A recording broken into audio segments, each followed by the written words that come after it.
At no point in human history have we been more self-aware about mental health. And if stress is a pandemic, there's a multi-billion-dollar market for the vaccines.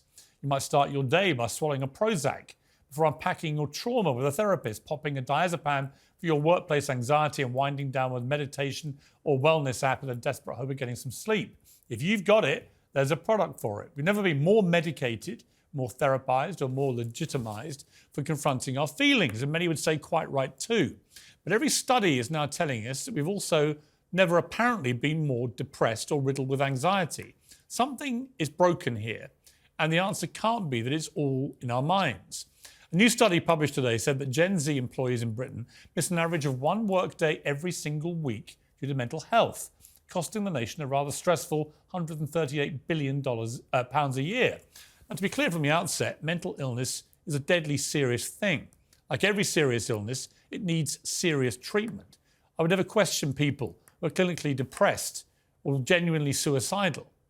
But I do think it's time to draw a line between mental illness and mental health.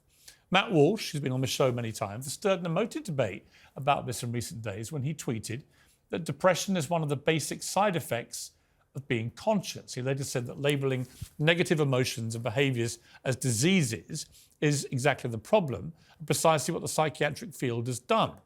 Maybe he has a point. The global therapy industry is worth $150 billion and is growing at a rate of knots. Young people in particular are relentlessly bombarded by content which gives them every reason to feel uncomfortable and anxious, and they're actively encouraged to then vaunt their suffering.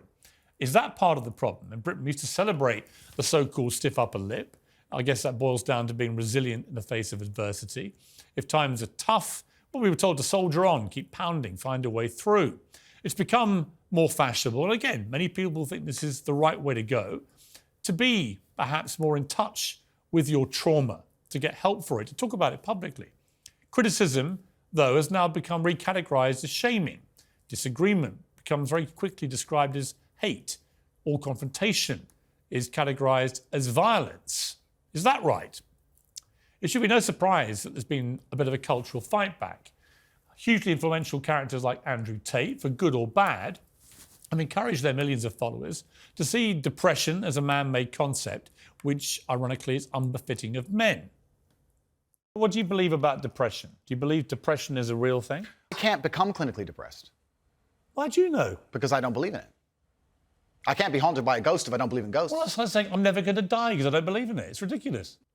Well, he's completely wrong, as I said there. And there is a middle ground, though. And I'm glad he'd call out the excesses on both sides of the argument, just as when I questioned Tate's creative interpretation of the tears he shed in jail. Did you shed tears in your cell? There were tears that ran down my face, but I did not cry. I mean, that's crying. I would disagree.